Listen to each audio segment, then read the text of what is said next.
Яг бидний одоо их хурлын байж байгаа байдал энэ л дээ. Тэгэл хотлыг үнэн болгох гол, үннийг хотлуулах гол. Тэгвэл айхад нэг аргал хөдлөнө гэдгээр хардаал, сэрдээл бив нэгэ. Одоо харин одоо шинэ гишүүд, залуу гишүүдтэй болсон илүү прагматик, илүү либерал, илүү одоо урагшаага харж өнгөрснийг биш урагшаага харж ажилладаг болсон гэж ойлгосон. Гэтэл яг л одоо ялгаа алгалдуу манайстай адилхан юм байна. Тий. Харин зарим нэг шүү за уучлаарай бас тий. Ингээд үнэхээр тэгэл хардаа сэрдээл өнгөрснөө яриад. Гэхдээ 90 оны төвчлийн үед аль аль нь алдсан байх. Одоо нэгэнтээ өнгөрсөн юм яриад яах юм бид нэр энд. Алдаан дээрээс сургамж аваад урагшаага хараад уршигал харж аль болох зөв болгоод сайн болгоод энэ цаг үеийнхээ хөгжил нийгмийн эдийн засгийн амьдралд бас нийцүүлээд дасгаад ингээд зөв болгоод явцгаая л гэж байгаа шүү дээ. Тэгээ улсын их хурл өөрөө засгийн газарт үүрэг өгсөн шүү дээ. 26-нд багтааж үндсэн чиглэлийг оруулж ирээ гэж.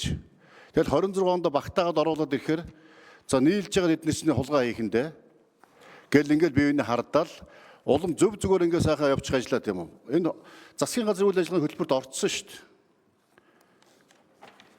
26-аас 30 он Монгол улсыг хөгжүүлэх үндсэн чиглэлд орцсон шүү дээ. Жилийн төлөвлөгөөнд орцсон шүү дээ. Их хурл өөрөө энэ бүгдийг баталсан шүү дээ. Тэгээ их хурл засгийн газрыг энийг оруулж ирж шахсан шүү дээ. Хууль албажуулж үүрэг өгсөн шүү дээ. Тэгээ энийг нэг оруулаад ирэхээр тэгэл ингээд худлаа үлгэр зохиогоол үннийг худал болгоол худлыг үнэн болгож одоо ард иргэдийнүүд айц төрүүлээл аль өнгөрсөн баларсан юм одоо ярьж ингээд бие биентэйгээ хоорондоо хийрхэл одоо сайн ингээд хоорондоо хийрхэл асуудал болж шүү дээ. Тэгэл ингээд өнгөрсөн баларсан яриад хэрэгтэй ямар хэрэгтэй. Урагшаа гараад бас нэг жоохон өөдрөг бодолтой ажиллацгаая л дээ. Тэгэл ингээд бие биенийхээ хооронд тийм ардын нам, ардсан нам, танах хулгаач, манах хулгаач, танах хулгаач биш, манах хулгаач биш, танах баг хөвчлөл авсан, манах баг хөвчлөл авсан гэл ингээл ийм шалдар улдар юм ярьж хоёрын хооронд улс төрчих ямар хэрэгтэй.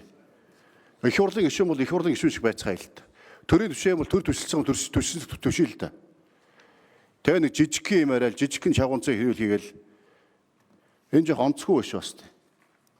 Ийм байдлаар асуудал бол хандмааргүй биш бас. Энэ ч төрийн бодлого шүү дээ. 5 жилийн үндсэн чиглэлд орсон үндсэн чиглэл шүү дээ. Унгаа тий. Унгаа хамгаалах тий. За их хурл оруулж игээд их хурлын өгсөн үргийг биелүүлж байгаа. Бусдаар одоо юу гэдэг хуулиудаа тулгаа хийх гэж байгаа юусоо байхгүй. Тэгэл бие биений хардаал өөрсдөх мундаг шудрах хүмүүс бусдад одоо хүмүүсний хар хэрэг хулгаач хүмүүс гэдэг ойлголт нийгэмд өгөөл тэгэл тэр нийгэм тэрийг авч сэвэл эдний өстө болохгүй гэл. Тийм болохоор одоо энэ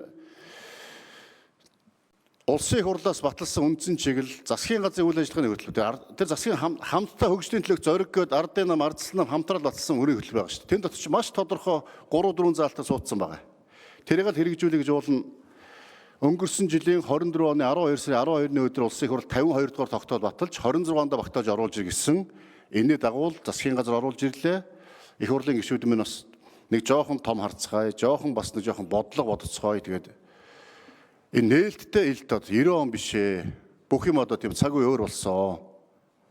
Тийм болохоор одоо бас нэг хардхаасаа илүү тийм үү ил тод нээлттэй өшөө илүү яаж ард иргэдтэй өгөөжтэй төрдөө бас үр ашигтай тэгээ энэ бас бодлого маань хэрэгжээд хувийн хвшлээд эмчсэн төрийн одоо эдийн за өрн төв гишүүнийг үгэн дээр